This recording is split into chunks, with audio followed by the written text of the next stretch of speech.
What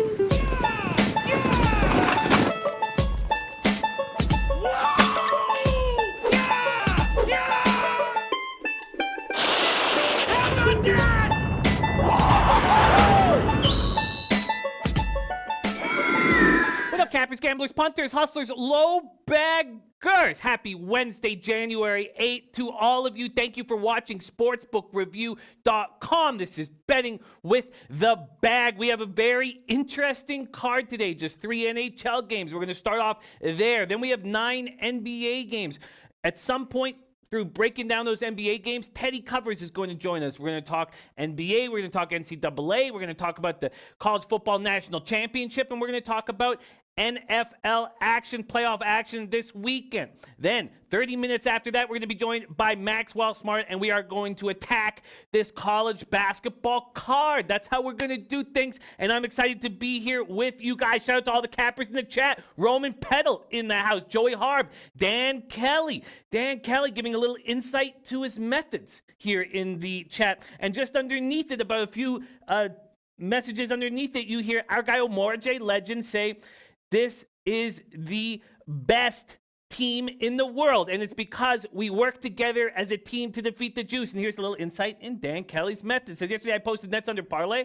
On my charts, this was a W, because he doesn't consider overtime. It is unpredictable, so the Nets +2 and the total under both wins in regulation. Of course, he lost money, but in my database, I had a half point to the winners and fourth quarter, and the algorithms are computed from there. If you can't understand this or this upsets you, you shouldn't be betting. I love it, Dan. Unpredictability, this is also from Dan Kelly, is the reason proper money management is paramount to success in sports betting. Dan, we love you dearly, and there it is, his first spot on the card. Denver team total under.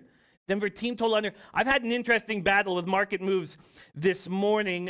All NHL and NBA games are capped as always, but I had an interesting battle with this Leafs game. A huge blunder. I made a huge blunder. We'll get into that shortly. But there's Omar J. Legend, Paul Costa. Paul Costa. I still am beating myself up for not taking that Islanders Avalanche under that you put out on a silver platter for me and for everybody on the chat.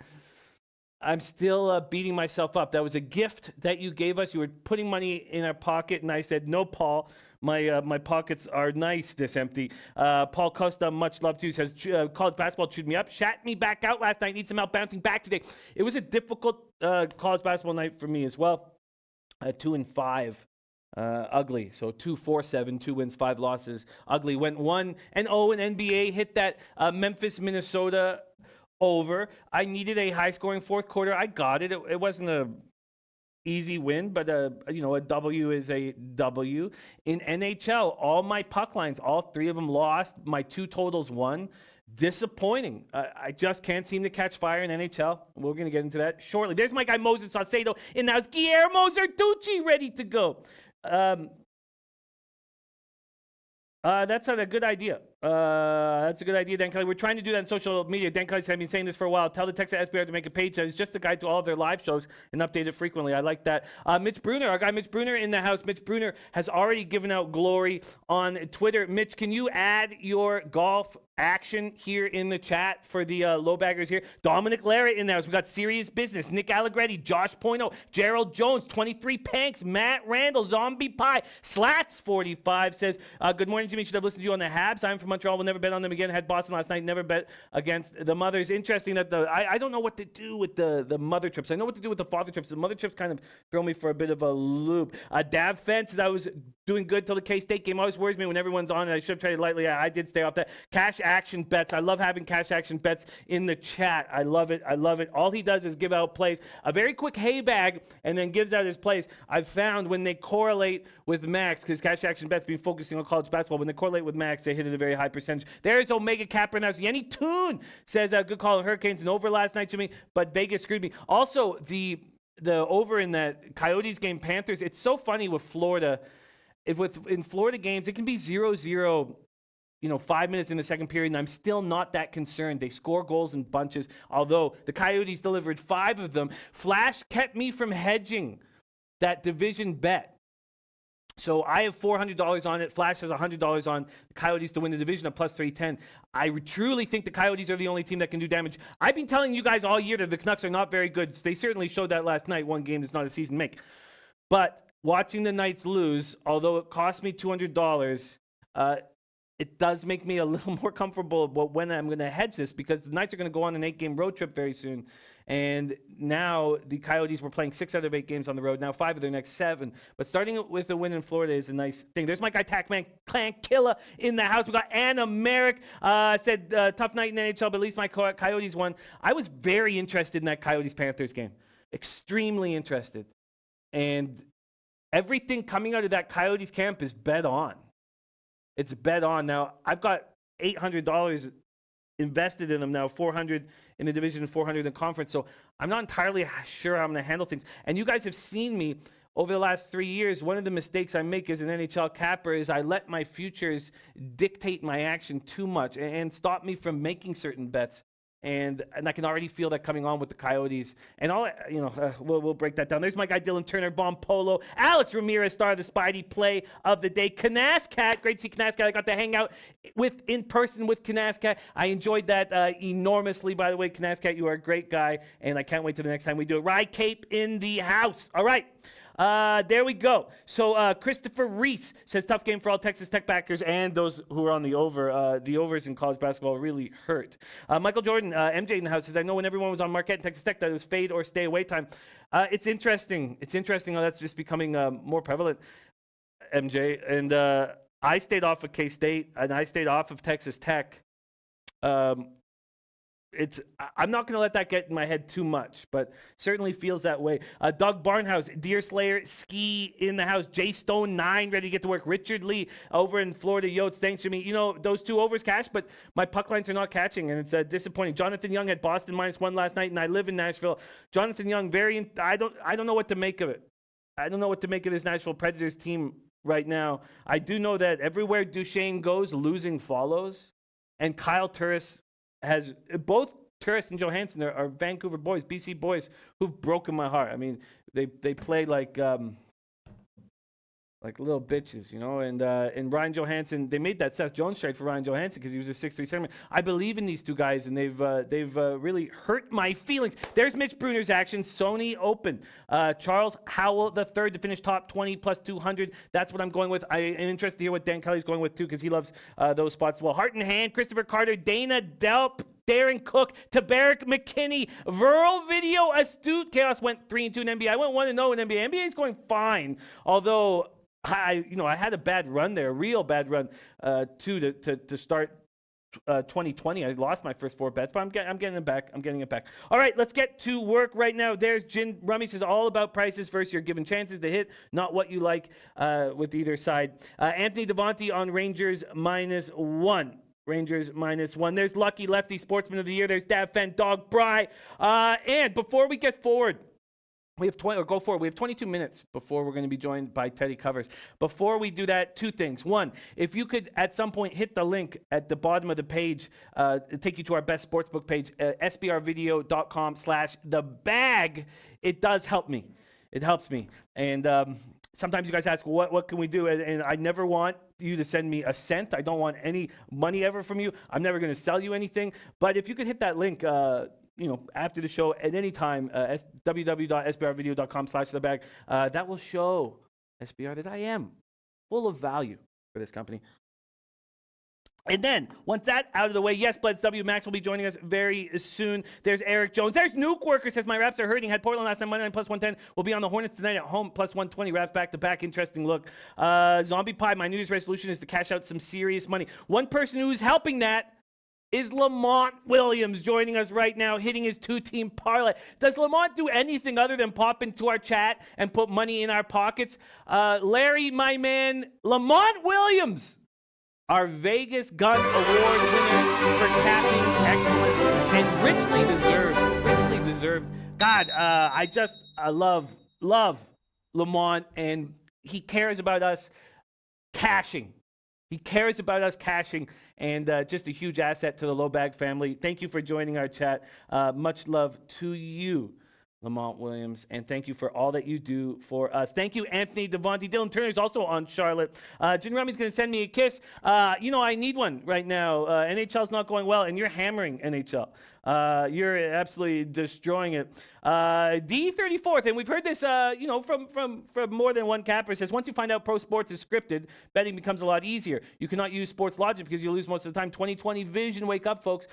We need to get our hands on those scripts. There's gas station sushi in the house. Dan Kelly has made one bet on the Sony Open so far. JT Poston plus 5,000 to win. I knew you'd have something on it. There's Daryl Lyles in the house, and there's Darren Cook. Knascat says, didn't like the games yesterday, so I took it off. Better today. Love St. Louis over George Washington at first glance, but wondering why the line favors the much worse team. Knascat, I will copy and paste that, and we will bring it up to our Maxwell Smart. Let's get into NHL. Lost all the puck lines, all 3 puck lines, hit the 2 overs, and I just can't seem to get right. I just can't seem to get right in NHL. There's Ron Fig ready to get to work.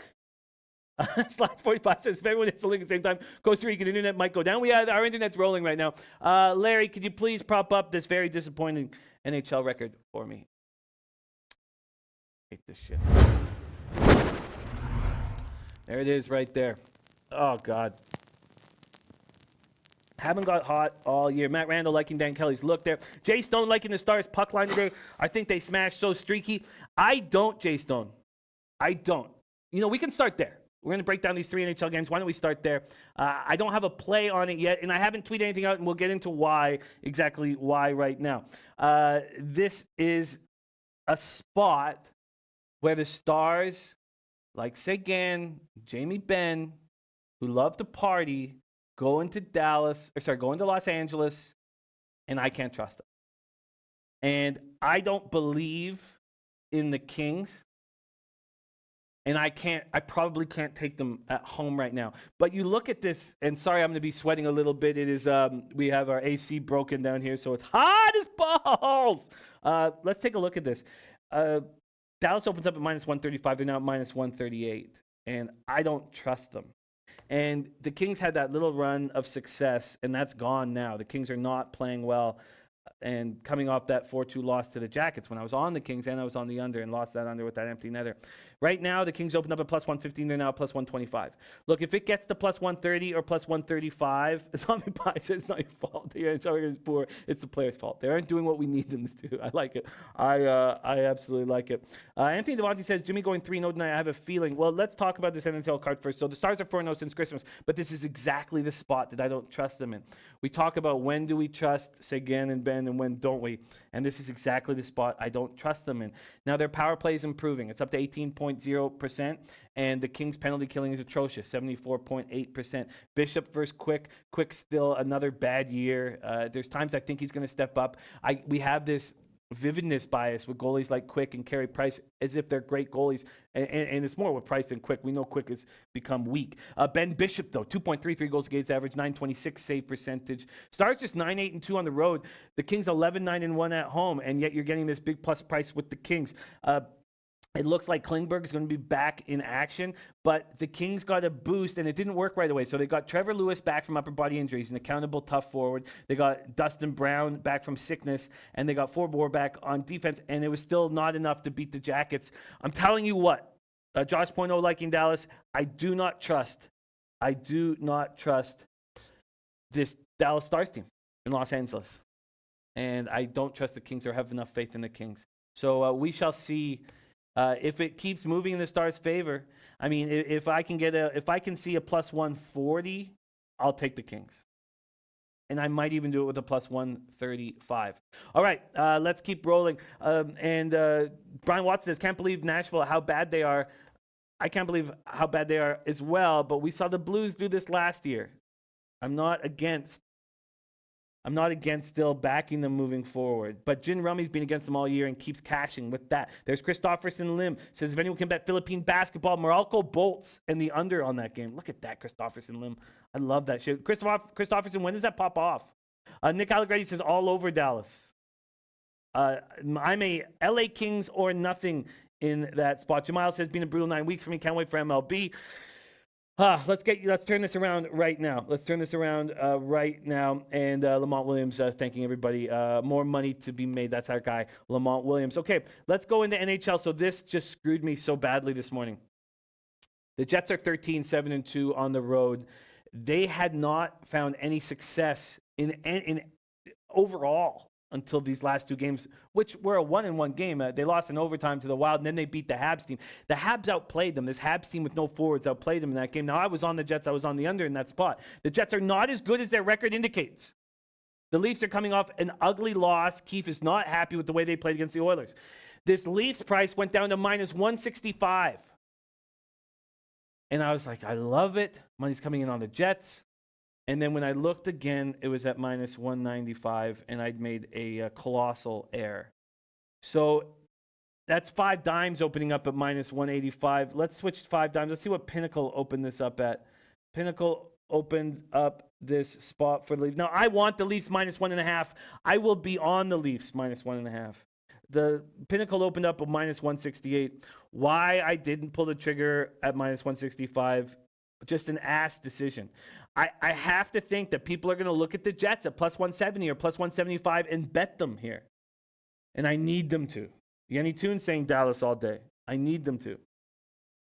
Jonathan Young saying it's been known in Nashville that they needed to clean up the coaching staff since last season. And Anthony Devontae loving Philadelphia tonight. We're going to get into that game very, very soon. There's our guy, Noli Knows, in the house. Valencia, Real Madrid, under 2.5 at plus 110. Thank you for joining us. Our guy, Noli Knows. There's my guy, Silver Malco, as well. Okay, I really think you guys might, trust your gut, trust your capping.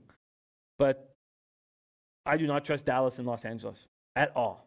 I do not trust Dallas in Los Angeles. Look, I made a huge blunder with the Leafs. A huge blunder. A 26-cent blunder. And I have to think that people are going to look at the Jets at plus 170, 175 and bet them. I'm going to wait. I will be on the Leafs puck line tonight. I think this is a bounce spot for them. I do not believe in this Winnipeg Jets team. They played better hockey at times, and that was like 4 weeks ago, 5 weeks ago. They're 3-5-2 over their last 10, and the Leafs just stopped their 9-0-1 run. Josh Poino says Leafs should bounce back tonight. I like the under 6.5, staying away from a side. There's Damon Santori in the house. Gabriel Hernandez joining us as well. Brian Watson says maybe Nashville will get better with their new coach. I'll be watching them closely. I want the Leafs minus 1.5, and I need money to come in on the Jets to make that bet. And then because of that, I didn't even bother sending in this over that I'll be making in the Capitals-Flyers game. Let's move on to it now. Washington opening up at minus 127. They're now at minus 119. I don't know what to make of the Flyers. And Vigneault called them out before that game against the Hurricanes, and they stepped up. But I don't know what to make of Giroux this year. Couturier. I thought Couturier had the ability to be one of the best two-way players in the National Hockey League. He is not. All right, here we go. Lamont Williams. There's my guy, David Chimilio, in the house. Lamont Williams coming in with his 3-team parlay. Celtics -2, Pelicans -2, and Alabama in college basketball. I will be copying and pasting this. Lamont Williams parlay is in. Right under our guy Christofferson, letting us know that Morocco bolts and the under in Filipino basketball. Who doesn't need a little Filipino basketball in their life? I want the over 6.5. There hasn't been much movement on this, but there has been 5 cents of movement towards the under, which was a mistake. There's my guy, Robert Cherry, who we've not seen enough yet of lately. Nice to have you back, Robert Cherry. Robert Cherry joining us. The over 6.5 plus 105. So BetOnline's moved in another cent. It was plus 104. They've moved it to now plus 105. I also have been noticing that these Caps games, first period unders are hitting at an alarming rate. I don't trust it against a Flyers team that can't play any defense. Both teams are on the second half of it back-to-back. That means, to me, there'll be less accountability defensively and less back-checking. The Flyers went 1-4-1 on their road trip, and they have to come back on the second half of back-to-back. That's not easy. The Capitals have won 3 straight. They beat Ottawa very easily. But that first period went under in a 6-1 win. And those overs keep hitting. Shout out to Babano. Also, shout out to Adam Lockworthy, who was on that as well, on these Senators overs. And the Senators dropped 1 goal for that over, and it still went over. Over 6.5 at plus 105 will be my first look. on this card. My first official play on this card. There's Lizo in the house. There's Dutch Boy Fresh as well. And I'm going to copy and paste that. Robert Cherry already has action, and so does Nick Allegretti. I'm going to copy and paste this. Let's move into National Basketball Association right now. Let's move into NBA. While I'm copying and pasting this, Larry, my man, could you please drop the... Oh, and Jim Remy saying minuscule value on the Flyers. Could you please drop my NBA record? 1-0 last night, which I will take every day of the week. Okay, going to copy and paste that there. And there we have it. 9 games over 500. I mean... We got up to double-digit units very quickly in both NHL and NBA and have not been able to hammer this. Here's my guy AM in the house. Chris Brady says, rough morning, rough night last night. Oh, said morning, Jimmy, rough night last night. Needed the over 222 in Lakers to complete a 5-teamer on Grizzlies. Thunder probably broke about even. Tamarick McKinney says, is Jimmy frozen or am I tripping? Are we good? Well, we're good. Okay. Tamarick, I hope you're tripping on the good stuff. Stu, my man, says, love your looks with over under in NHL. Yeah, and we still have not broken down those stats yet. Now that we're at 100, or, close, yeah, we're over 100 games. That should be broken down. 2-0 last night on totals. But, historically, I've always felt like I hit these puck lines, And Jin Rummy versus the World, LA Kings tonight plus 125. That's the only thing. I like that look, Jin. But I think I can get a better line than that. I expect I'm going to get a better line than plus 125. Let's see what we get right now. I love that you're on it. I expect we can get better than that. I expect that we can get in the plus 130s by puck drop. There is a plus 128 at Pinnacle right now, plus 128, 5 dimes. Money's just going to keep coming in on Dallas all day. Tony Brewster in Cancun, thank you for joining us, my guy. Ty Clinton is also, so let me get this. Ty Clinton, Jazz, Knicks under 215.5. Let's start breaking down this NBA card. We have 8 minutes till we're joined by Teddy Covers. Let me copy and paste that right there. And let me, I wanted to grab, there's one more spot I wanted to grab. Yes, Nick Allegretti. Oh, no, I have that there. Okay, let's get to work. Let's get to work right now. The NBA, I've made no moves. And this was another thing where I was just kind of battling line movements all day. If there wasn't so many injuries in this Heat game, I'd already be on the under. Yet that move went to the over. Let's go to spreads and totals at the best odds page on the planet, sportsbookreview.com. Dylan Turner says Celtics today. Celtics today. And yes, Damon, Max will be joining us in 38 short minutes. Dylan Turner liking the Celtics and liking the Pelicans and Hornets. Christopherson Lim liking the Pacers and the Hornets. Yeah, and Jim Remy says possible. Can't blame you to take the risk. Worth waiting. Well, the first sign we got from the chat, everybody's on the Stars. This was the kind of situation, Jin, where I thought, man, everybody's going to be on the Stars here.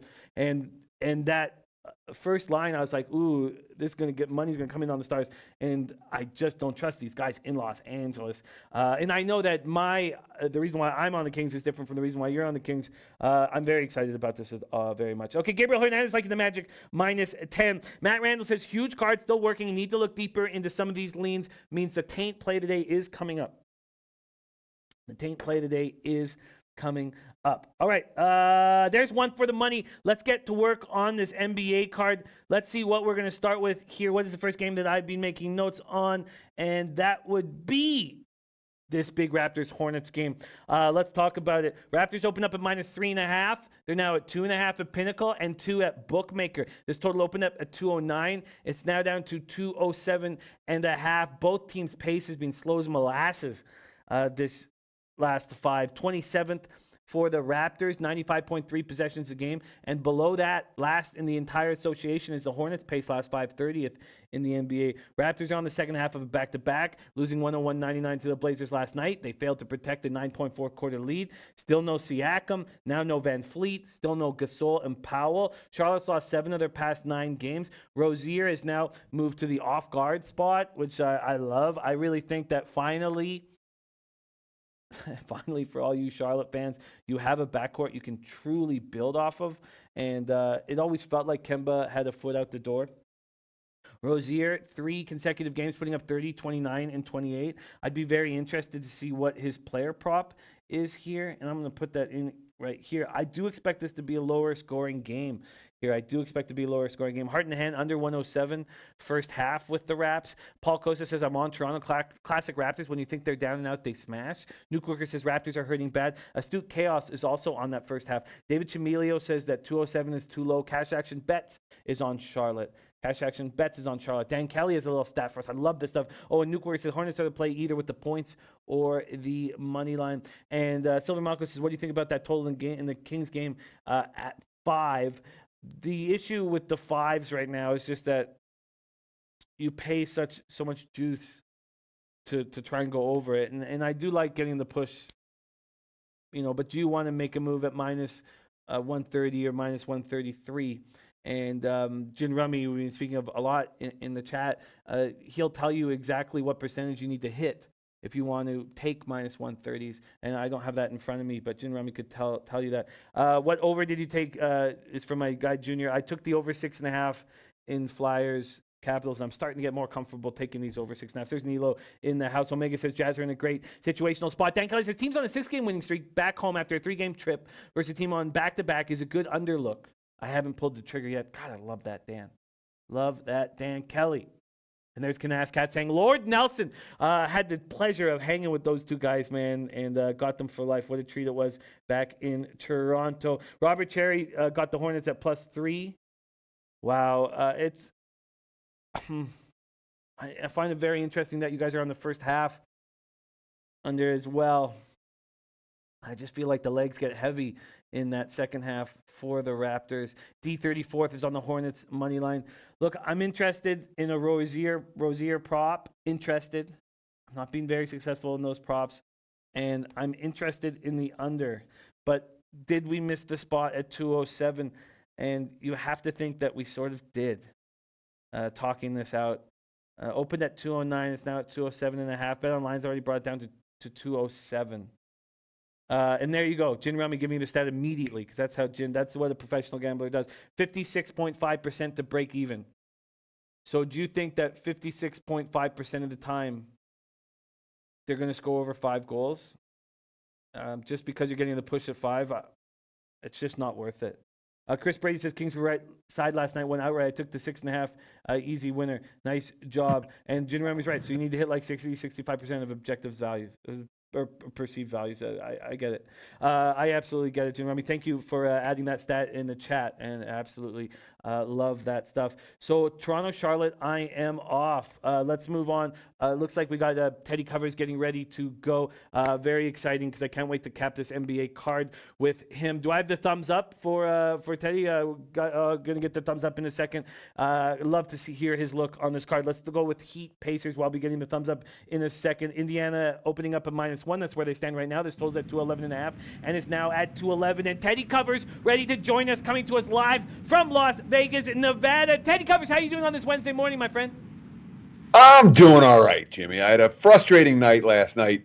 Nonetheless, I do like this NBA card, at least a little bit. There's a couple of plays that really stood out to me that I'm involved with, and I'm feeling okay for a Wednesday, dude. How about you? I'm excited. I was having some serious sleep problems, and last 2 days I've gotten some rest, and it's just a world of difference. So I'm excited and ready to hit this card. Teddy, we've only broken down one game so far, that being the Toronto Raptors Charlotte Hornets. The total opened up at 209. I know people are trying to get under it. In the chat, we have a lot of people trying to get under that first half at 107. And I have some interest in Rozier props. Have you made a move on Raptors Hornets? I have not, and I'm not likely to do it. Bet on versus bet on. All Charlotte's done is overachieve. And they continue to overachieve, and they're not a team I'm looking to step in front of. I'm interested generally in Toronto off a loss. The injury report hasn't gotten any better. And it's not a spot where I'm willing to lay a price with the Raptors. I wouldn't talk anyone out of an under. First half under, full game under makes perfect sense to me. That's certainly the way Toronto wants to play. It's not necessarily the way that Charlotte wants to play. And I mean, the Charlotte's game is all about. I mean, they take it to the hole, but it's a lot of perimeter shooting. When those shots are falling, they tend to shoot fast. So I haven't played a whole lot of unders with Charlotte, but certainly the matchup speaks to an under here.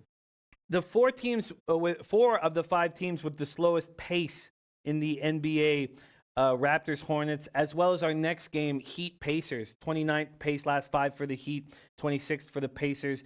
Pacers had 31 assists, impressive in that win at Charlotte. Pacers, again, without Malcolm Brogdon. TJ Warren stepping up in a big way, season high 36 points last night.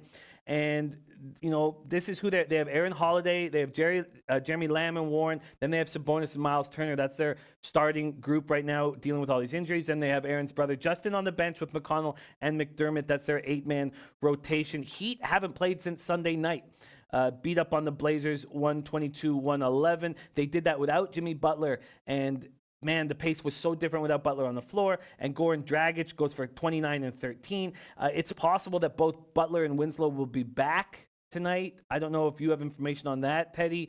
Pacers, Heat. My initial feel, just looking at the pace last 5, was to go under, and this total's been going up. Not only going up, but then there's Gabriel Hernandez, who's on the over. What do you think about this spot, Teddy? So the info I have is that Butler's been upgraded to probable. Winslow is still questionable. We don't know when he's going to get back in the lineup for Miami. But if he comes back, first game back, I wouldn't argue at all with an under. And certainly when you're talking about pace, yeah, they're going to play different without Butler on the floor. But Indiana's not running. They're not going this crazy up-tempo. And Miami generally hasn't done that, especially when they're playing an opponent that doesn't. So, again, it's a situation where I wouldn't talk anyone out of an under bet side, first half or full game. When it comes to the side for Miami, Indiana, boy, I'm not in a rush to step in front of either one of these two teams. You know what I mean? They've both been real money makers. I think they're both pretty good. I don't see a big spot advantage for one versus the other. So sidewise, I don't even have a lean in this one. Do lean under. Wouldn't talk you out of that. It's funny. This total, Teddy, was going up. 5 Dimes put out an early number at 209. That came up. And then Pinnacle opened it up at 211.5. That's down to 210 there. So that just now. Yeah. Just now. So as we're speaking, that just got hit. I'm looking at. So a 1.5 drop. God, that's interesting. Wow. Okay, so let's move over to Spurs Celtics. Can't wait to hear your breakdown of this game. Very interesting spot here with two teams in completely opposite situations last game. Boston opens up as 5.5-point favorites. They're now 6 or 6.5, still 5.5 at Intertops. This total opens up at 219, is now at 220. Teddy, wow, Spurs stepped up, and you talked about liking them on the second half of a home-and-home after losing the first one on the road, and they won 22-point outright victory against the Milwaukee Bucks. Hit 19 of 35 threes, tied a franchise record with 12 in the first half. Celtics beat up on these Spurs in San Antonio on November 9th. Will that play into this? They beat them by 20 points in San Antonio. And the Celtics had lost 14 of the last 15 to the Spurs entering that game. Celtics then, just 2 nights ago on Monday, lose to the Wizards outright. And Dan Kelly called that. Dan Kelly had the Wizards on the money line. Jaylen Brown goes for 23, but 7 for 22 from the field. Boston as a whole, 34.7%. And Daniel Theis is on the injury report now with left knee soreness. Spurs, Celtics. Can't wait to hear if you've got to move on this. Well, if we're looking at some trends that in my mind are meaningful, we've got something that count for this game. Celtics off a loss, 6-2 against the spread. They've been good. They bounced back strong. Spurs off a win. How about 2-12 ATS? They have not been able to string together spread covering performances repeatedly. And of course, San Antonio's recent success has been all about the three-point shooting. Their last 5 games, they've shot 46% from beyond the arc. Is that going to happen against Boston tonight? I wouldn't count on it. Do I like the Celtics off a bad performance? You bet I do. I mean, the first meeting was a 20-point Boston win in San Antonio. I'm not convinced the second meeting is going to be all that different. I laid 5.5 with Boston. That's in my pocket. Even at 6, I wouldn't talk you out of it. Yeah, that seems to be the feeling from a few cappers right now, that the Celtics will bounce back from that difficult spot. Do we know if Kemba Walker, who's been ill and missed 3 straight games, will be back in line? Do we have any word on Kemba right now, Teddy? The fact that the money's coming for Boston tells you that the markets think that Kemba's going to play. I'm happy to lay with the Celtics whether Kemba plays or not. Yeah, you're right. The market is telling us that Kemba is going to play. That Fire TV is on Celtics first half. Carlos Peroj wants to ask you a question about a game. Why don't we skip to it? Says, can you ask Teddy about Denver overs? I like the over tonight in Dallas, please, and thank you. Let's talk about this Nuggets Mavericks spot. This total opened up at 218. It's now up to 221 at BetOnline and Bovada and Heritage, 220.5 everywhere else. Dallas opening up as 2-point home favorites. They're now 3-point home favorites.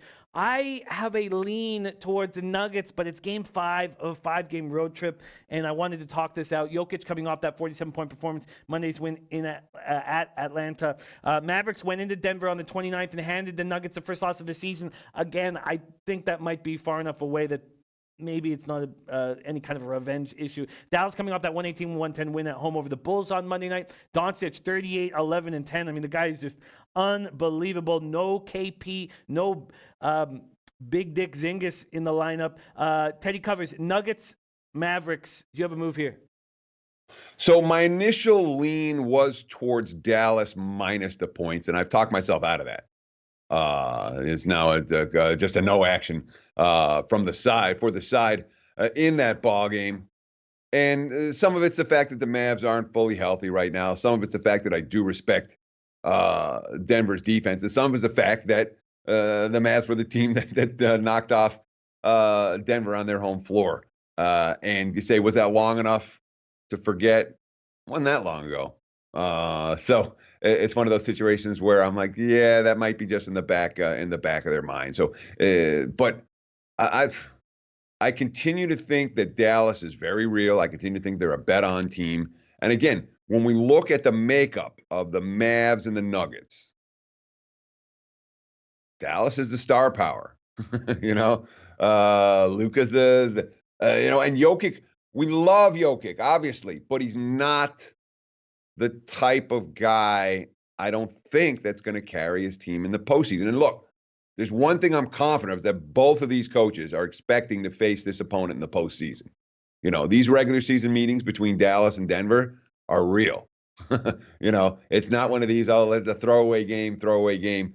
I don't expect to see a throwaway game in this series all year, because these two teams know they may well be facing up against each other. And the matchups really interesting matchups for both teams. How does one defend the other? How does one attack the other?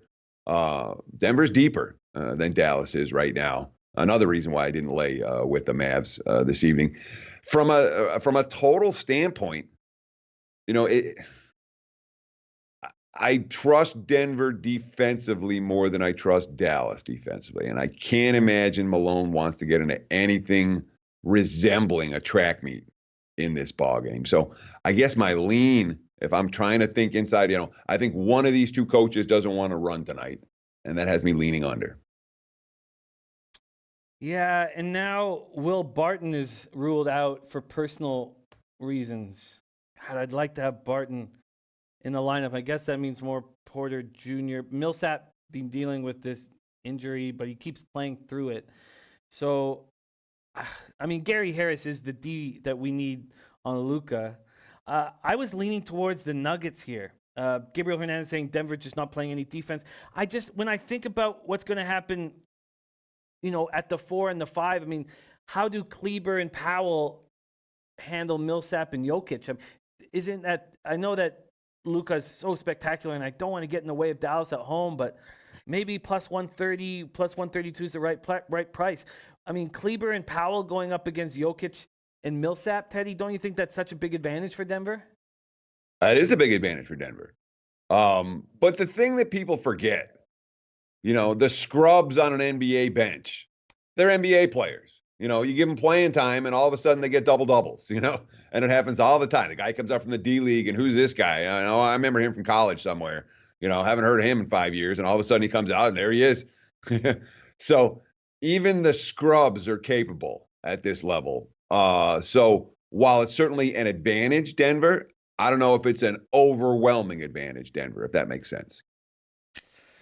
Yeah, and you take Will Barton out of that lineup. I'm sorry to stress on this game, but you take Barton out of that lineup. How do you see that affecting the Nuggets here tonight? Well, I mean, Barton's kind of an instant offense kind of a guy. So when you take him out of the lineup, there's a couple issues to talk about. One is that one of the edges that I thought that Denver had over Dallas, one of the reasons I didn't want to lay with the Mavs, is because the Nuggets have had a depth edge. You know, their bench has been better. They're a deeper team. Well, now you took a piece away from that. They're still the deeper team, but it does mitigate some of my modest, again, I leaned Dallas and then talked myself out of it. So it wasn't like I had any enthusiasm for the Denver side, but it mitigates some of that. And Barton is an offense first guy. He can be instant offense.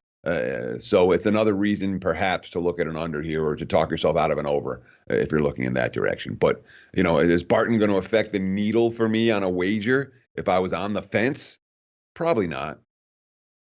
A lot of fodder for this NBA card. Okay, let's keep rolling. SBR odds page here, the best odds page in the business, telling us that Orlando opened up as 10.5-point favorites at Pinnacle. They've moved it to 10. This total has stuck at 219.5 all morning long. Wizards pace last 5, 14th in the association, 99.4 possessions a game. Magic pace last 5, 18th, which is actually a little faster than they've been playing all year. Wizards coming off an impressive homestand, an unbelievable homestand. And it all got started with or at least their 2020 run got started with a bad loss to the Magic on New Year's Day, 122-101. Ish Smith, man, 11 teams this guy's played for, and he's beloved on every team he plays for, stepping up last couple nights. He puts up 13 points in the fourth, 27 overall in that 99-94 win on Monday, a 3-3 homestand. I know we're celebrating a 3-3 homestand, but you do that without Bradley Beal in the lineup, with no Hachimura, with no Thomas Bryant, with no Davis Bertans. For the Magic, Fultz is stepping up, and they love what he's bringing to this team.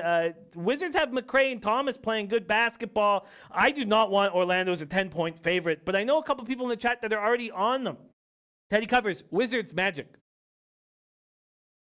So my first gut was, what the, too many points. Absolutely, Washington was on the short list, and I talked myself out of it. So for whatever it's worth, I'm not going to lay with Orlando, but the Wizards were a team I had interest in, and the Wizards are no longer a team that I've interested in. And look, Washington's played better ball. They've also been in something of a friendly schedule spot where they've had rest between games. They've been playing at home. They haven't dealt, other than the injuries that they've suffered, which is an enormous amount of adversity, but they haven't dealt with adversity of late on this homestand. And they've gotten a lot of the right teams at the right times when they're just looking past Washington. Maybe Orlando looks past Washington. They're certainly not. I'm not laying doubles with the Magic. That's not the way they're built. But only one of these two teams is capable of getting stops. And Orlando's actually been pulling off wins by margin, taking 3 of their last 4. And because of their defensive acumen, when the shots are falling for the Magic, they're covering numbers. But it seems a little rich to me. Orlando's just not a team that they don't have the offensive firepower that I'm comfortable with to lay double digits with them, especially against a Wizard team. And you read the quotes, that's a confident basketball team right now, and when it's one upset, okay, you write it off. When it's 2, all right, well, they're playing. But when it's 3 legitimate upsets in a relatively short period of time, that's a buy sign. So I hate the matchup, though. I don't know that it works. Lean Washington didn't get there.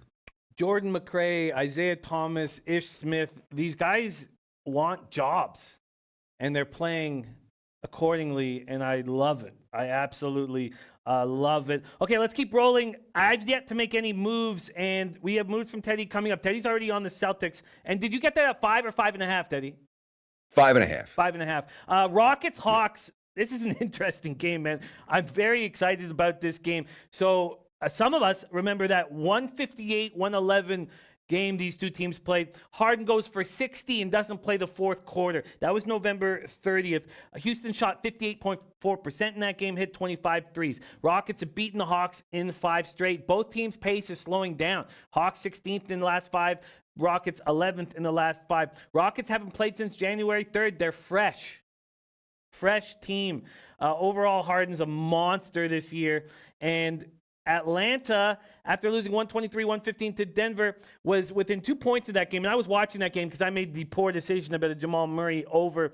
Trae Young goes for 29 points and 12 assists against Denver, 11th double-double of the season. He scored 37 against the Rockets. And Huerter is rolling, 26-point career high, 2 games ago. Last game, he goes for 22. He's been dealing with this left rotator cuff strain and back soreness, but I have a feeling that Huerter and Trae Young have big games. I'm going to look up what their props are here. Let's take a look at what the SBR odds page is telling us. Oh, and Westbrook out from cash action bets. Wow. Westbrook out from cash action bets in this Houston game. Houston 8-point favorites on the road. This total opened up at 235.5. It's all the way up to 238.5. Teddy covers take it away. Rockets, Hawks. Sure, you can understand why this total's been bet up, considering what happened in the first meeting. And it's hard for me to picture something dramatically different this time around. Again, 158, okay? Harden scores 60 and doesn't play the fourth quarter. Atlanta's not a whole lot better on defense now than they were. All right. I mean, I know they're a little bit healthier, but we're talking about a team that, when it comes to defensive concepts, they're very much in a learning mode. Love the Hawks' energy. Trae Young's fun as hell to watch. They're a fun team to watch. They don't match up well with offensively explosive squads like the Rockets. So I could understand the money coming for the over in this game. And I'm certainly not looking to back Atlanta as a home dog. Now, do you want to lay a price like this with the Rockets on the highway without Westbrook? I mean, it's not like Houston plays lockdown defense. It's not like Atlanta can't trade points with them for extended stretches in this game. So all this money coming the over makes a fair bit of sense to me, especially considering that first meeting. But again, when you're starting to talk about totals approaching 240, you get both teams above 115, you still don't cash. That's sometimes those totals just a little bit high for this better. So not a game I'm going to bet side or total. Kevin Huerter right now over 13.5 points. It's so over. Juiced. But come on, Teddy, I got to pull the trigger on that right now. What do you think of that over 13.5 on Kevin Huerter? Over. Yeah. over. I almost against the Rockets. 14.5 at minus 110. But I'm making that. That's my first look on this card. Kevin Huerter over 13.5 points at minus 130. That's available at Bet365. That is available at Bet365 right now. I don't have time to line shop. Trae Young's at 29.5. When I've been seeing these high numbers, it was 27.5 for Booker last night, 29.5 for Trae tonight. I'm hesitant to make the move, and they seem to be clearing them. But I'm going to stick with Huerter right now. There's DJ Big Boss in the house joining us. Okay, let's keep rolling. Bulls, Pelicans. We've seen some looks on the Pelicans. Lamont Williams is on the Pelicans. Today's Vegas Gun Award winner for capping excellence. He is on the Pelicans. Bulls, Pelicans. Let's see what SBR odds page is offering up for us. Pelicans opening up at -4. There are 3.5s now on the board at BetOnline and Pinnacle. This total opened up at 222. It's now at 224.5. Bulls 6-11 on the road. Pelicans 6-12 at home. But as Teddy's been saying all week, Pelicans have turned into a buy-on team. 6th in the association in pace over the last 5. Bulls 19th. Pelicans coming off that 128-126 home loss to the Jazz. They're playing much better ball. They almost stopped. They almost broke that 5-game winning streak for the Jazz without Drew Holiday. They had won 5 of 6 before that. Ingram goes for 35. Lonzo Ball, 4th consecutive game with 20 or more points. The Bulls have lost 4 straight, 5 of 6 after that 118-110 loss at Dallas on Monday. They're shooting poorly. Everybody but Markin, and he's been dealing with sprained ankle himself. Now, Wendell Carter Jr. leaves in a wheelchair, a right ankle injury against Mavs. He's not going to be in the lineup tonight. Teddy covers Bulls, Pelicans. I mean, this one's easy. You don't need me for this. New Orleans is bet on, okay? And you want to talk about a player who is absolutely a huge impact player that's not, I couldn't believe this number. I'm like, they didn't adjust for Carter being out. Wendell Carter's not going to move the needle on a point spread. That's clear. If you watch Chicago, he's their low post presence. They don't have anyone down there but him. He leads the team in rebounding by a wide margin. Markin doesn't bang in the paint. Carter's their tough guy. And without him, Derek Favors, we like New Orleans to begin with. Have you been watching Favors lately? He's just every game, just doing what he did in Utah real quietly. You look at the end of the stats, there he is, 15 and 15. I think it's a big injury for Chicago that is not reflected in this point spread. And New Orleans, we have a buy sign on the Pelicans to begin with. So to me, this one was easy. It jumped off the page at me. And I have New Orleans -4 in my pocket. Lonzo Ball point total at 14.5. And the Pelicans both are extremely appealing spots. Very, very appealing spots. Let's take a quick look at what Lonzo Ball is: points, assists, and rebounds. And we go there. And Lonzo Ball at 27.5. Man. Okay. I'm going to be making moves on this. I just feel my hands start sweating. Okay. I agree. The Pelicans are playing good ball. They believe. I love that breakdown of Wendell not being in the lineup, Wendell Carter Jr. I agree. What did you get the Pelicans at, Teddy? 4. I missed it. There were a couple of 3.5s. I missed them. It's 4 at Bet365 right now, but 3.5 here, 3.5 at. All right, I'm going to start with the Pelicans -3.5 at -112, and God, I feel like it's time to double up on Lonzo. Okay, I'm going to make that decision while we break down this next game. Knicks, Jazz. Jazz opening up as 12.5 favorites. That's where we see them now. This total at 217, it's dropped 1 point to 216. Knicks all of a sudden have the second fastest pace in the NBA over the last 5 games. Jazz at 27. Jazz won 11 of 12. Their defensive rating 107.9 over their last 12. They're stopping teams from fast break points. They're only allowing 10.5 over those 12 games. Of fast break points. They're just playing very good basketball. Knicks have lost the first 3 games of this 4-game road trip. They look good against the Clippers, who have been looking terrible lately, and then very bad against the Lakers. Very, very, very bad against the Lakers last night in that 118-87 loss. Teddy covers Knicks Jazz. Well, so Utah's in one of those court change situations we were talking about, where just game after game, they haven't been at home for any stretch. They're coming back off a successful road trip. It's not a let's lay doubles with Utah type of night. And the Jazz success of late has a lot to do with what's happened on the offensive end of the court. Their defense has always been there, but they've been red hot offensively. Inglis, man, has been a monster for Utah. The shots have been falling of late. And against the Knicks, you would, in theory, expect the shots to fall. And it almost looks cheap, because this is not a Knicks spot. Blown off the court in LA last night, as you mentioned, the finale of the 4-game road trip. They had a chance to win the first one in Phoenix, let that one get away late. The game against the Clips, that was just a hot 3-point shooting in the fourth quarter, where Morris is draining threes again and again down the stretch. I do not trust the Knicks on the second of back-to-backs at the tail end of a losing road trip in altitude tonight. I do not trust the Jazz to lay this type of price, returning home off a successful road trip in an extended court change situation. Pass. And Ski Prophet saying both top defensive rated teams over the last 5 games.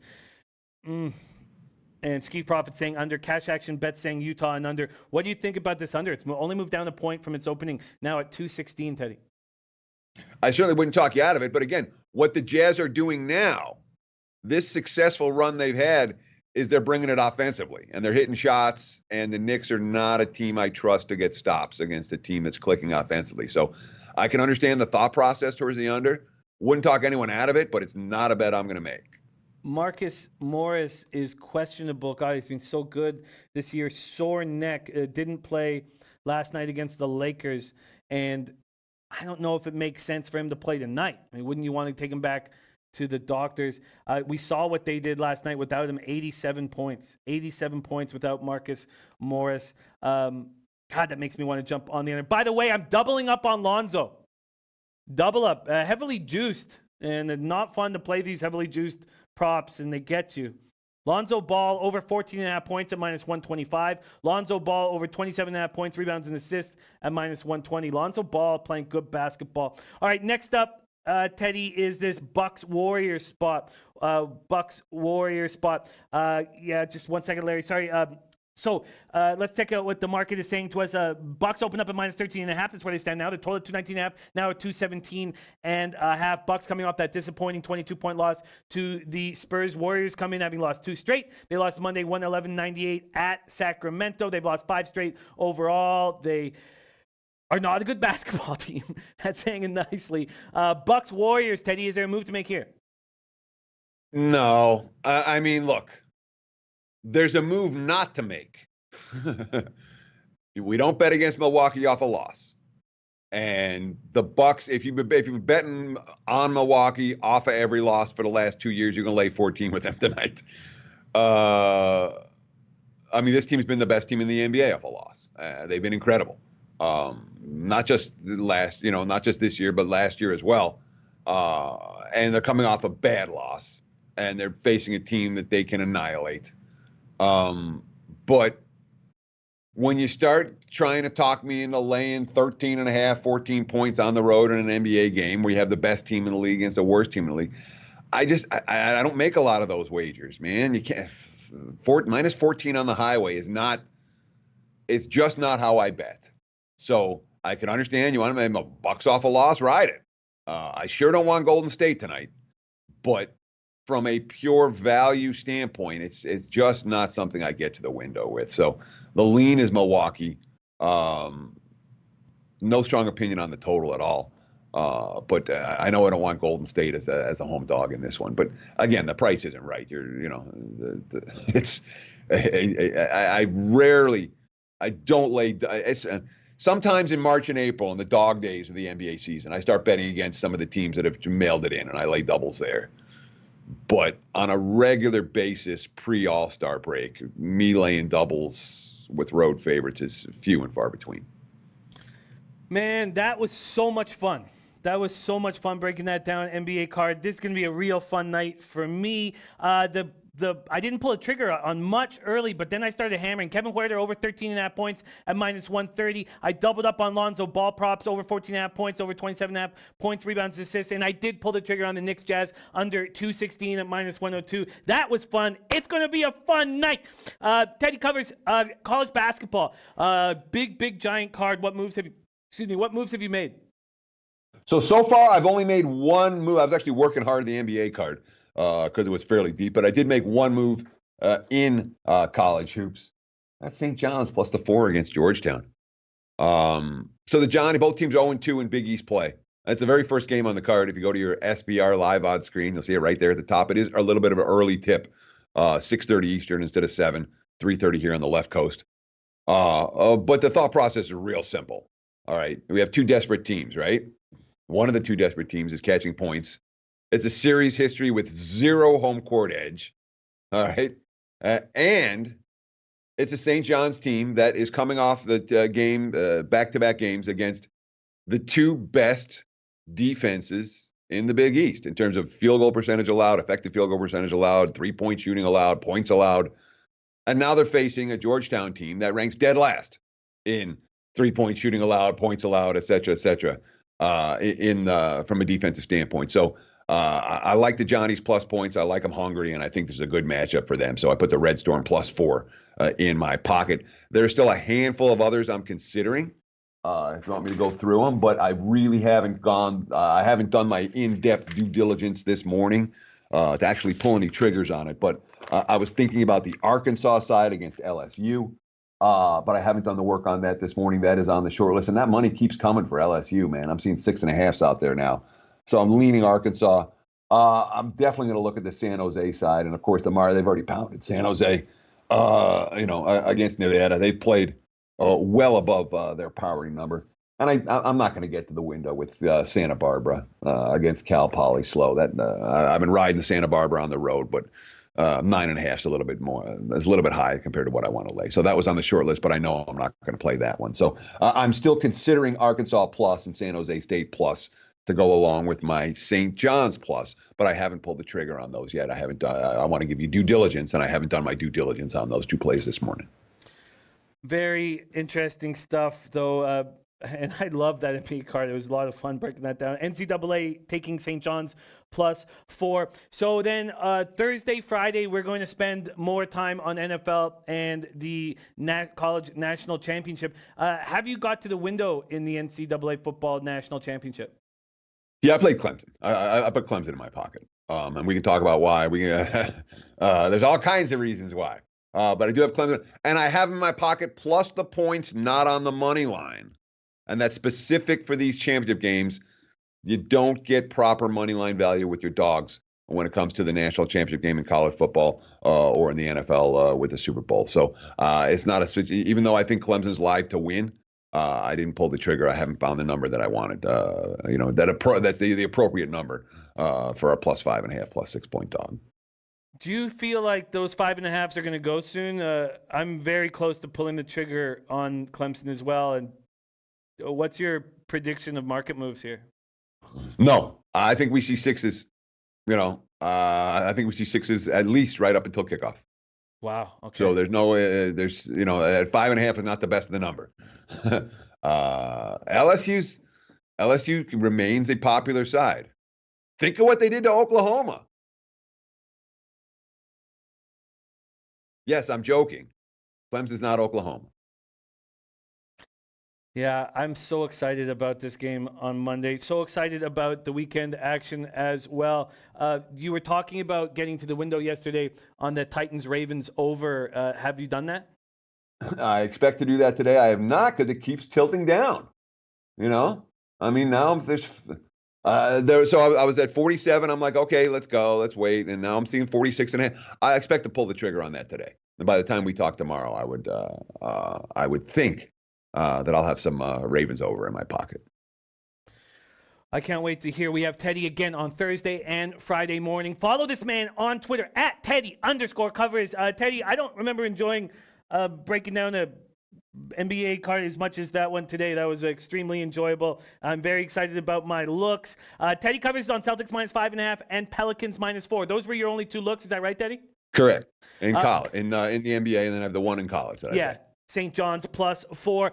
Let's have a big night, Teddy. Thank you so much for joining us. Have a wonderful Wednesday, and can't wait to see you tomorrow morning.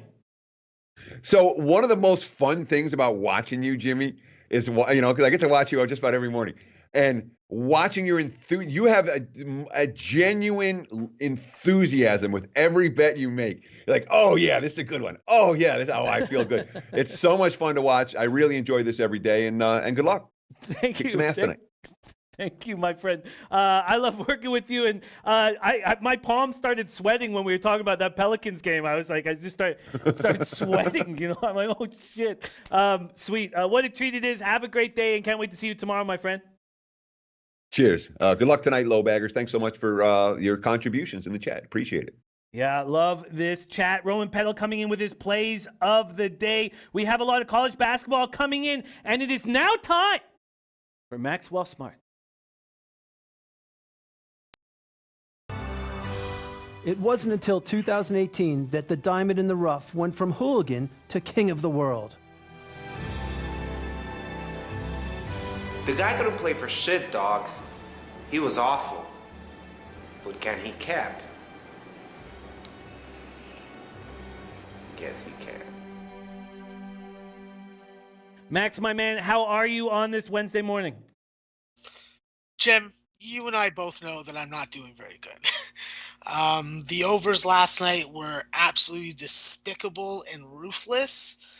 And I have now come to the realization after a long session with a lady of the night under a bridge that I need to be exclusively an underbetter and a Jedi in training under the master tutelage of one Noli Knows. Well, that's not... I went 2-5 last night, tailing you, but I believe in you very, very much, Max. And That's as simple as that. I believe in you very, very much. And you bounce back heavy, and that is what I believe will happen today. Let's start working our way through Max's card here for his official plays. I have to copy and paste them onto my worksheet, which I will be doing right now. And the first play you gave out is Bucknell. Bucknell minus 3.5 and minus 110. Do you mind breaking that game down while I put your plays on my worksheet? Yeah, this is an interesting spot for Bucknell. Bucknell definitely has elevated their play in conference season so far. They had a really great performance in the second half versus Lafayette, being down by double digits and coming back.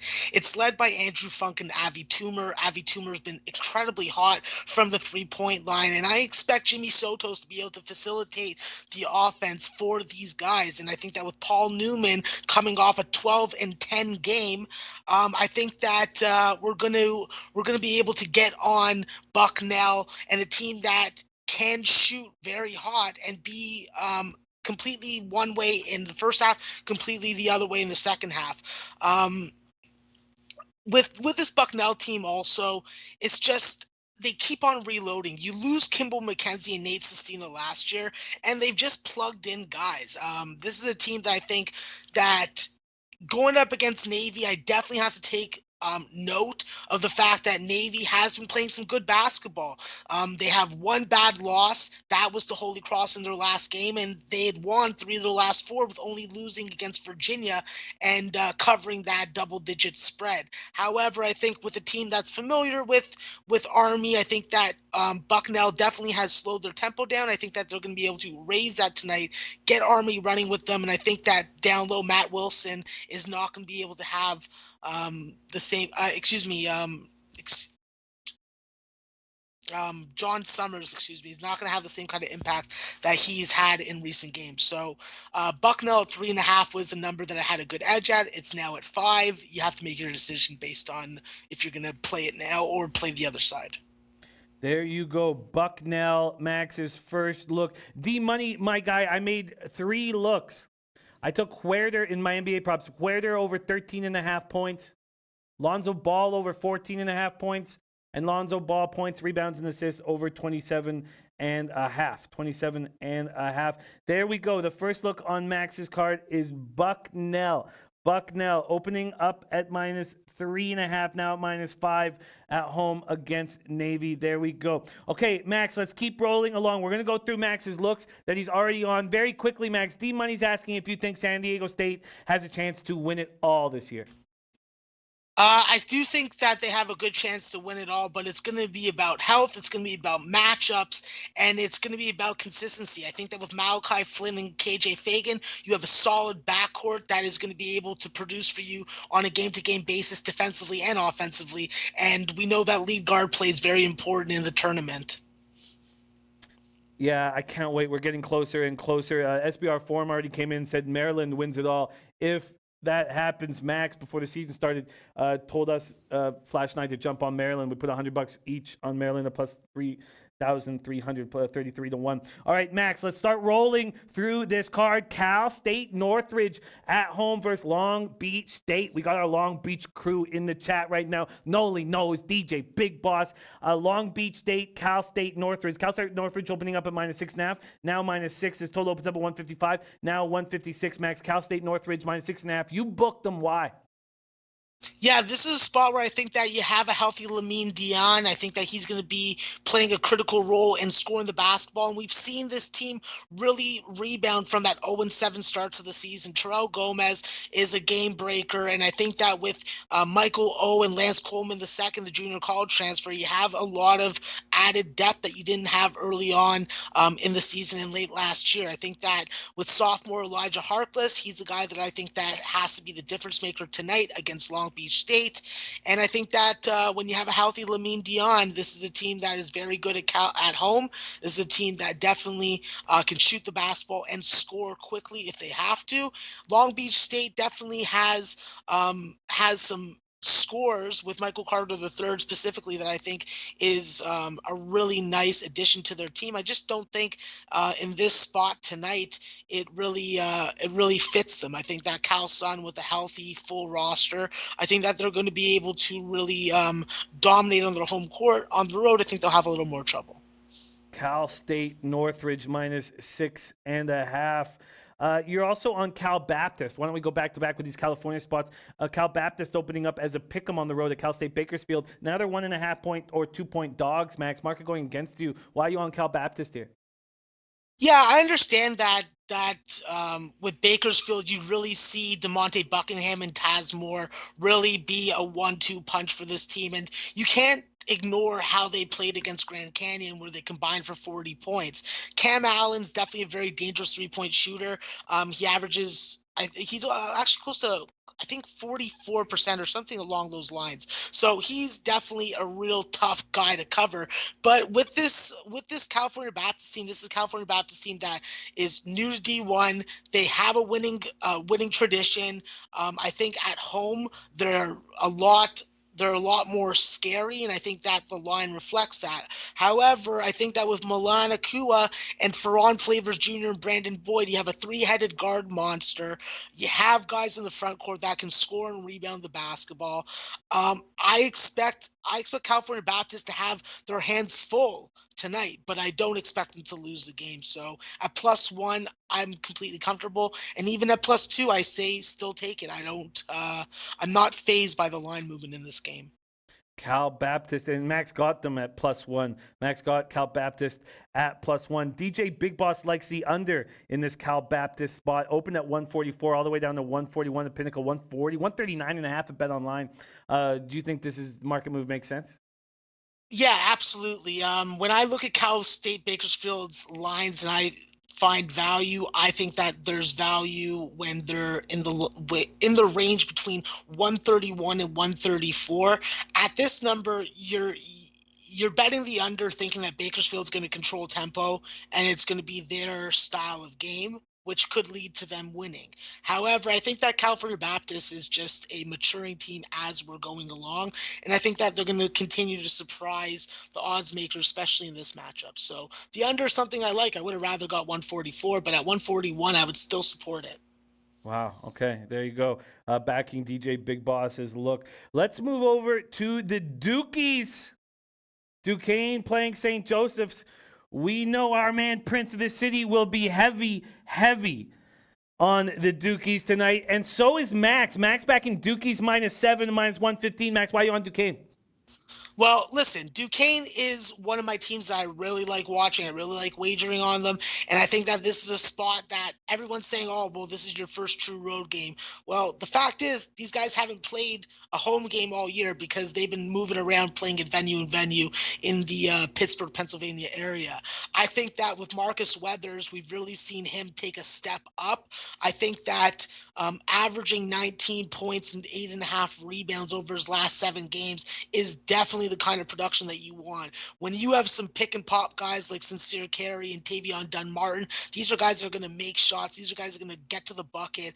And I think that they can slice and dice with St. Joe's tonight. I'm always going to say the issue with St. Joe's is always going to be Ryan Daly. If Ryan Daly can be stopped, if he can be contained, I think that they have a great shot of winning this game by double digits. But you have to remember, St. Joe's record is misleading. They played Florida, they played Villanova, they played Dayton, and they've played close games against all of them. I'm hoping that they have a little bit of a letdown spot like they from the Dayton game, because they were in that the last 5 minutes and then they succumbed, but they still covered on the spread.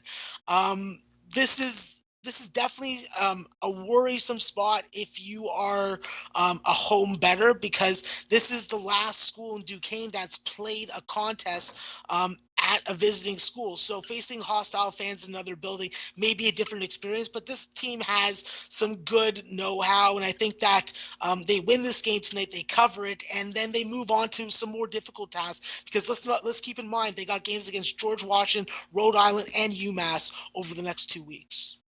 Next spot on your card is Denver at home plus the points. You got them at 8. It is now down to 7.5 at home against South Dakota State. Why are you back in Denver here? Yeah, I think that with Denver, I just really like the Pioneers, the Crimson Gold. The Crimson Gold definitely, they can get in the passing lanes. They're ranked 3rd in the Summit League in steals per game.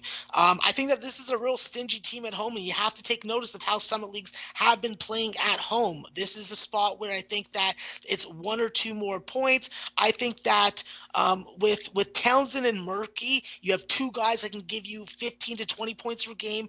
I think that with Roscoe Eastman, he's definitely going to be handing out assists in this spot, and I think that he has to facilitate the offense exponentially to contain this South Dakota State defense and keep them on their toes. Listen, South Dakota State's definitely not the same team that they were last year, but they're knocking down 47.5% of their shots, and they're averaging 13.9 assists per game. So they're definitely moving the ball well. That's something that Denver's going to have to contain, and you got to stop Douglas Wilson. Obviously, he's coming off a birthday, so he could be in for a big game tonight, but I just think that at the number, the value is on Denver on the home dog. You can't ignore the fact that Denver played South Dakota quite harshly, almost could have won that game. So Denver at value to me was a number that I had to jump on, and ready to go with that. So we can move on from there.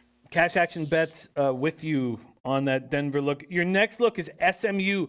They opened up at -6.5. Now they are at 7.5. You get in at 7 at home versus UCF. This total sitting at 137. Why are you on SMU tonight? Yeah, there's a little bit of revenge for SMU tonight, and SMU coming off that wonderful comeback victory against Vanderbilt, down 15 with 6:28 left to win in overtime was just fantastic. I don't think that they have a letdown from it. I think that they're ready to go against I think that they're ready to go tonight. I think that there's not going to be a letdown spot. I think that when you have such good front court and back court balance when it comes to scoring, this is just one of the most impressive SMU teams that I've seen in a while. And I think that with Isaiah Mike leading this team with 15 points per game and 7 rebounds a game, I think that's going to be important. This guy's made the step forward. He stepped forward when it comes to production, step forward when it comes to efficiency. And I think that he's going to be very key tonight. I think that with the combination of Farron Hunt and Ethan Chargos, you have a 3-headed monster in the front court that you can really play positionless basketball with. And then Kendrick Davis has just been the lightning bolt that they needed. I think that they continue tonight. I think they take care of a UCF team that's been quite stingy and very underestimated. I think that tonight, though, it's a couple too many points for them. I think SMU takes care of business for us. All right, I've now tailed 2 of Max's looks. I'm on Denver. I got plus 7.5 at -105. I'm on SMU -7 at -114. Max, the next stop on your action is Campbell. You're backing Campbell at +4 here. Let me find them on this giant card up against UNC Nashville. There's two. Oh, I guess we don't have like 2 anymore, so it doesn't matter.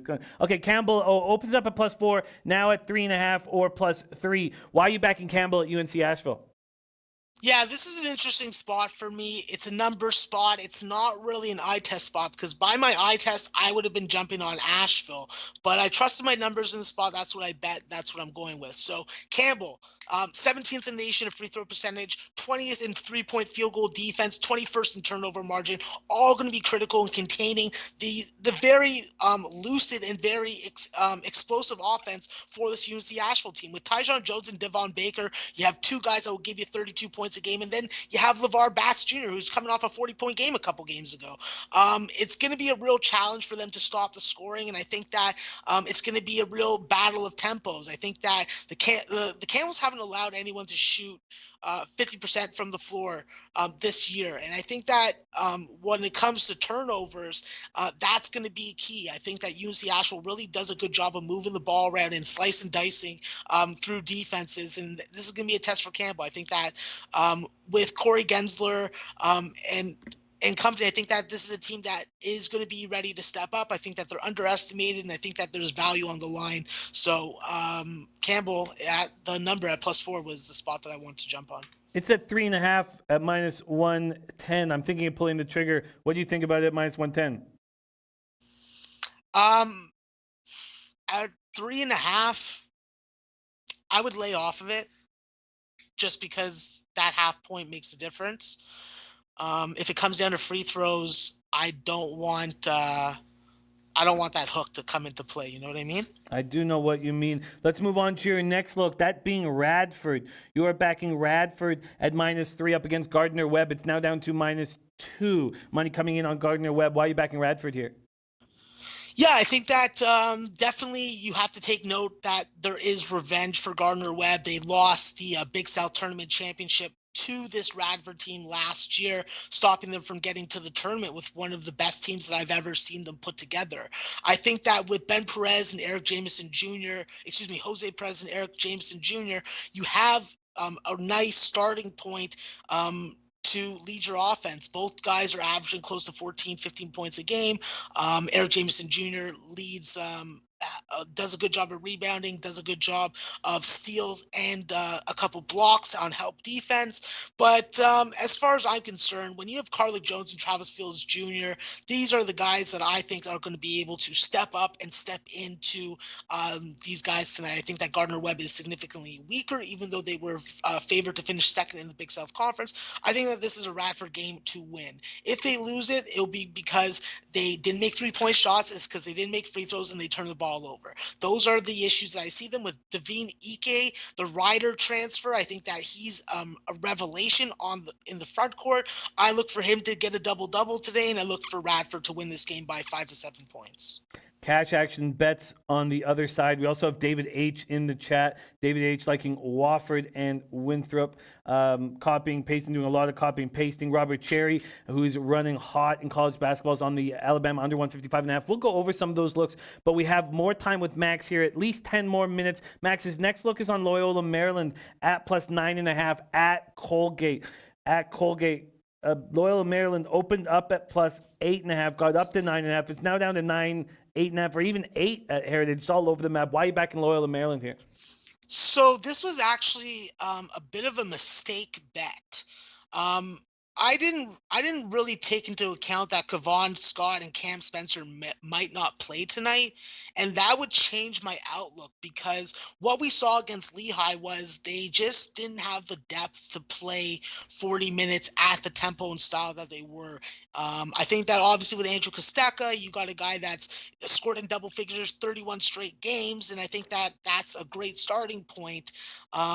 But I think that you need to have Kevon Scott, who's your best field goal shooter at 61% this year. And you got to have the young buck Cam Spencer, who runs the point, handles the ball, and is a three-point threat. If they play, I like this play, and I will stay on it. If they do not play, I will buy off of it as soon as possible on a live menu or on a pregame menu. So that's how I have to look at it, and I advise everyone to not bet it until you find out the status of Kevon Scott and Cam Spencer. Our David H. is on Winthrop, -11 on the road at High Point. You are on them as well. You got -10.5. Why should we back Winthrop tonight? Yeah, this is just a Winthrop team that is just head and shoulders better in my power ratings than High Point, statistically better than High Point. And I think that this is a league that they have to just go right through. I expect them to do so. I think that with Winthrop, you get a team that scores almost 80 points a game. They got a great six-man, big man in DJ Burns coming off the bench, probably the third best players from South Carolina last year of all recruits. And I think that with Josh Ferguson, you just have a beast. You have a guy that is going to get you gritty buckets. He's going to freaking be able to distribute the ball a little. I think with the junior college transfer, Chandler Vaudrin, he's done a great job averaging 6.5 assists. And I think that with Hunter Hale, he's a guy that if you see him spot up in the three-point corner, well, you better give him the ball because he's going to hit that shit. So I think there's a good balance of youth and experience on this team. I think they have good depth. They can run basically two different lineups at you. And I think that Winthrop's going to win this game handily. So Winthrop was an easy play to make for me. Hopefully it cashes, though. All right, let's grab Winthrop as well. David H is on Winthrop. I'm going to jump on it. Winthrop minus 11. I'm jumping on right now. I got to see what the juice is. Cheryl, there are big games on the board that we will get to. No problem. We're going to get to them very, very soon. But first, Cheryl, you're not going to like us talking about Hampton. Max backing Hampton here at +2. Let me find this game. This game is 6 p.m. Eastern against USC Upstate. Am I on first half? Oh, yeah, Max, I was going to ask, why is Winthrop not a double-up candidate first half full game? Just because I hadn't had time to go through my first half numbers enough. That's simply it. It's a pretty big card today. It's a huge card. Okay, next up is Hampton. Hampton is a slight dog here against USC Upstate. Why are you backing Hampton here? Yeah, actually, Jim, this is actually a line that's moved in my favor. Moved in my favor. They're now a 1-point favorite at a couple books, including the one and only Pinnacle. But this is a simple spot for me. The numbers liked it. My power ratings agreed with it. Jermaine Merrill, Ben Stanley, these guys are an explosive offensive combination. You have Jermaine Merrill back, coming off the thumb injury. I think that he's just going to be head and shoulders the best player on the court tonight. Throw in Ben Stanley there. You got a guy that can play in the mid-range. You got a guy on the 3-point line. And I think that Everett Hammond and guys like Nevin Zunk are going to have problems tonight. I know that Nevin's coming off a 21-point game. I just think that USC Upstate has been good to bettors. It's been good to people that have been freaking putting their money on them. But I think that in this matchup, Hampton is going to show that the scoring prowess is going to be the difference in this game. So Hampton easily. You're on American money line against Army. It's off the board at Sportsbook Review. Is it off the board everywhere? What's going on there? Nope. It's on all the major books right now. American opened as a 1-point favorite. I jumped on them right there. I think that even on the road, against this Army team with Funk and Wilson running the inside-out offense, I think that Lonnie Grayson definitely is someone that has to be contained. But I think that with Jameer Harris and Saeed Nelson, you got good enough size at the guard position to extinguish that. They're quick enough and athletic enough to stay with the guards of Army, and I think that Mark Gasparini is going to have the task of Matt Wilson. I think that with a couple inches of height advantage, it's going to come into play tonight. I expect American to win this game. I expect it to win this game by a couple buckets. Max, your next look is on St. Bonaventure, and then we're going to ask you about some of the big games on the card. St. Bonaventure at George Mason. George Mason opening up at 3-point favorites. St. Bonnie's are now the favorite at Bookmaker and Heritage. You got on the Bonnies +3. Great job. Why are you on St. Bonaventure tonight? Yeah, this is the St. Bonaventure team that just I am head and shoulders in love with. I wish I could be a St. Bonaventure fan. I love the St. Bonaventure people. Me and Al Mack got to sit with a whole bunch of them at the James Naismith Classic, and I'm still in love with them. The fact is, I like Kyle Lofton. I like Dominic Welsh. This is the team that definitely has different flavors. They got a lot of underclassmen, and it's been really impressive to see them play up to the potential and quality that they have. I think that with this St. Bonaventure team, you have a nice big man in Osano Suni. He's going to play a critical role. And then you have Vasquez and you have Winston also, both freshmen coming off the bench or starting. Don't even know what the rotation is going to be, but this is a number. This is a team. This is a spot where I think that the Bonnies are going to finish off the road swing and they're going to get a outright win against George Mason because George Mason's played well. But George Mason is not better than St. Bonaventure's by my power ratings. There we go. Those are the games Max is locked in. Max, we have to work quickly here. There's some big games, and I know you want to make some additions. Further additions will be put on Twitter by Max. But let's talk about some of these giant games that are on the card. Why don't we start with Florida State, Wake Forest. Florida State opening up at -6.5. They're now at -7 at Wake Forest. What do you think of this spot? Yeah, it's a spot where I look at Wake Forest as a home dog. I think that now that we're in conference play, we got to really put a lot of time and effort into giving some of these home dogs a bigger chance. In this spot, I think that with Chandre Brown healthy and not suspended, I think that that's a spot where I'd be looking at Wake Forest or pass. Wake Forest or pass. Wake Forest or pass. Okay, let's keep rolling right now. The next big game is Kansas, Iowa State. Kansas opening up at 6.5. Now we have 5s across the board. Money coming in on the home dog. Do you agree with that?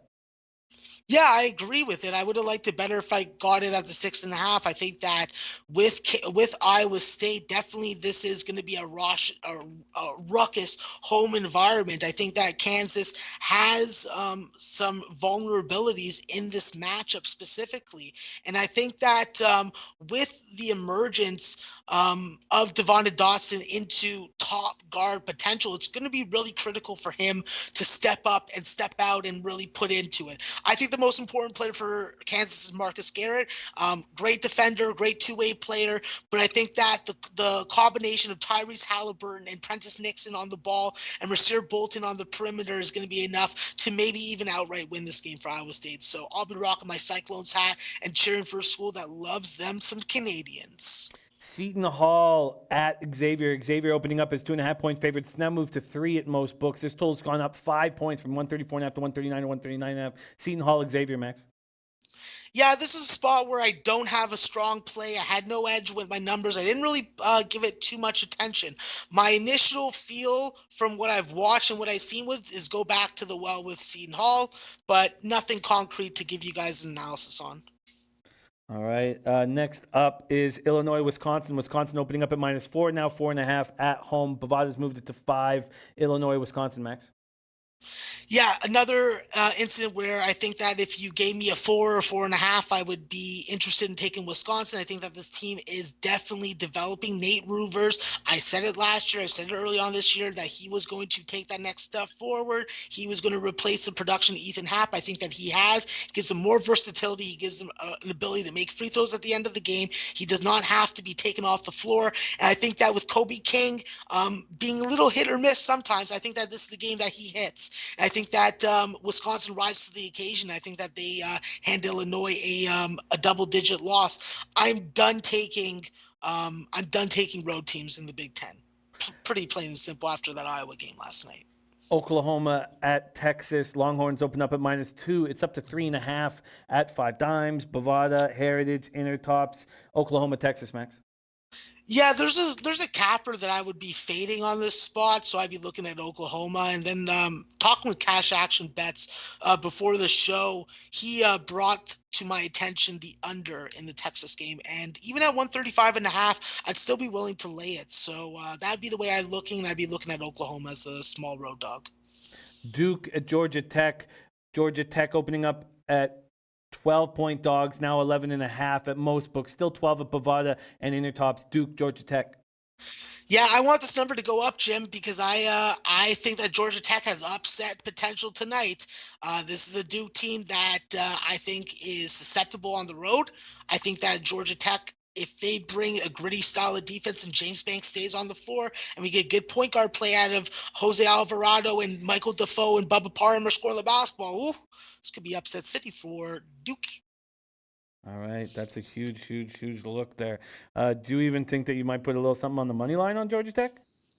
Nope, I don't think so. I think that I'll watch the first half and then make a live bet. I think that's where the value is for me personally. San Diego State, we've talked about them earlier on the show. They open up as 17.5-point favorites at Wyoming, now 16.5-point favorites there.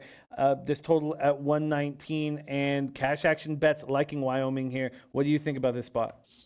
Yeah, I agree. I agree with the Wyoming spot there. I think this is just from a value and number perspective. If you're not capping the teams, this is a spot where you got to take Wyoming as a home dog. We've seen the offense improve. Hunter Maldonado is definitely healthy and producing offensively. I think that if you get the same kind of production from Jake Hendricks, I think that they can stay within this game. I don't think that they have a chance to win it in any kind of sense or fashion.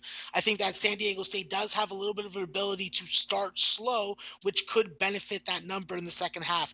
I do think San Diego State wins the game by 12 to 14 points. At 17 points or 16.5 points, there still remains a little bit of value. Still 17 at Intertop, 16 at 5 dimes, and a few other spots. Bookmaker Bet Online. Actually, they just moved down to 16. Wow. So the 16.5s are going. Are you going to get to the window with Wyoming?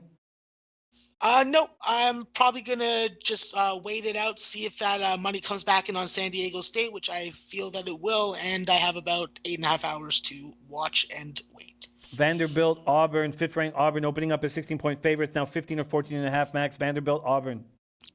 Yeah, this is a spot where I feel like Auburn has the value. I think that Auburn is just being a little undervalued when it comes to the spread. I had this game lined at 18.5 points. I figured that it was going to be maybe a 23 to 27 point win.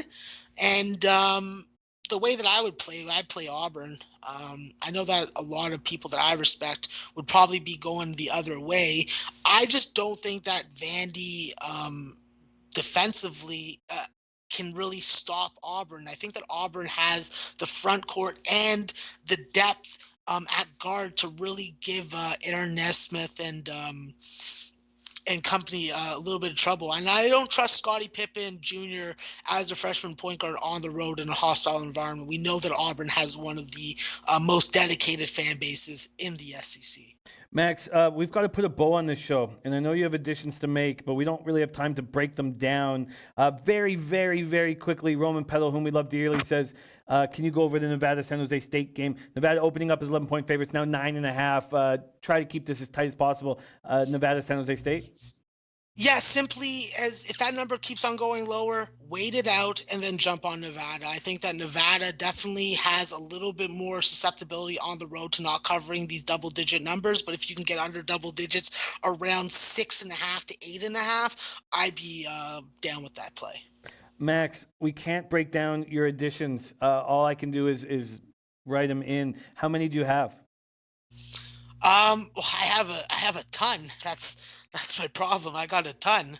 I don't even know where to start without taking more time. It's okay. I need more time. Why don't you start giving them to me and I'll start writing them down. Okay, so we're gonna take Texas A&M Corpus Christi plus 16.5. All right.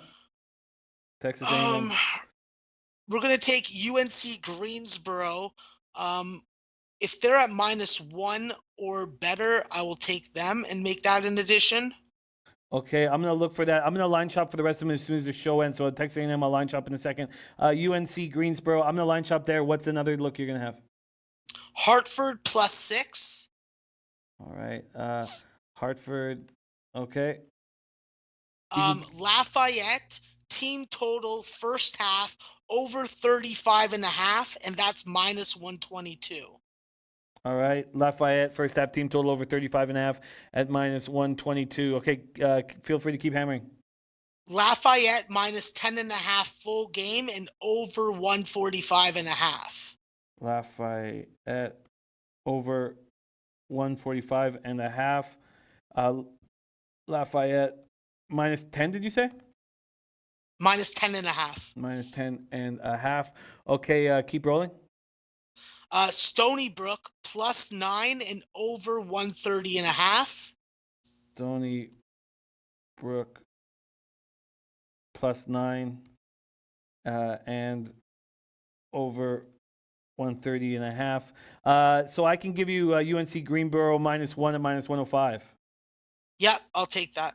That's available at Heritage. UNC Greensboro -1 -105. Okay, keep throwing them at me, Max. Tulsa under 137. Tulsa under 137. Okay. Davidson +4. Davidson +4. Okay. Where else? Also, Matt Randall. Binghamton and UMBC under 144. UNBC under 144. Matt Randall loving that Stony Brook over, by the way. Okay, keep going. High Point under 147. High Point under 147. Okay. Longwood under 141. Longwood under 141. Okay. Hartford under 144.5. Hartford under 144.5. Okay. And that's all the additions that I'll make for now. Okay, and I'm going to get the juice as soon as the show's over. I'll move right over to it. All right, Max, my man, we got to put a bow on this show. Matt Randall, really liking your Stony Brook over. That total opened up at 131. It's just sitting at 131. Max got it at 130 and a half. I'm going to put some extra asterisks to look into that further. I only followed Max on 3 looks so far today. Sorry. I'm on Winthrop minus 11 and minus 103. I'm on SMU minus 7 and Denver plus 7.5. Max is on High Point under 147, UMBC under 144, Davidson plus 4, Tulsa under 137, Stony Brook plus 9 and over 130.5, Lafayette minus 10.5, Lafayette first half team total over 35.5, Lafayette over 145.5, Hartford, UNC Greensboro minus 1, Texas A&M Corpus Christi all line shop forum, Bonnie's plus 3, American money line, Hampton plus 2, Winthrop minus 10.5, Loyola Maryland plus 9.5, Radford minus 3, Campbell plus 4, SMU minus 7, Cal Baptist plus 1, Denver plus 8, Duquesne minus 7, Cal State Northridge minus 6.5, and Bucknell minus 3.5. And I love hearing that Ski Prophet saying I love the Zoe props, Jimmy. That makes it very, very exciting for me. Okay, there we go. Ziggy77 says, who is this capper? This capper, my name's Jimmy the Bag, and this capper that you're watching deliver these goods in college basketball is none other than the great Maxwell Smart. Follow him at Maxwell Smart 420 on Twitter. In NCAA basketball, Teddy Covers is on St. John's plus 4. He's also in the NBA on Celtics minus 5.5 and the Pelicans minus 4. Ty Clinton's on Jazz, Knicks under 215.5. Robert Cherry's on the Alabama under 155.5. He's also on St. John's plus 4, and he's on the Greensboro money line. Lamont Williams, winner of the Vegas Gun Award for capping excellence, has a 3-team parlay. Boston minus 2, Pelicans minus 2, and Alabama minus 2. Christopherson Lynn wants you to go to Philippine basketball right now and take Morocco Bolts. Also take the under on the game. Stat says, what's the play of the day? And we're going to get to that right now. And just before we get to the play of the day, I am in NBA on the under 216 and minus 102 in Knicks Jazz. I doubled up on Lonzo ball props over 14.5 points and over 27.5 points, rebounds, and assists.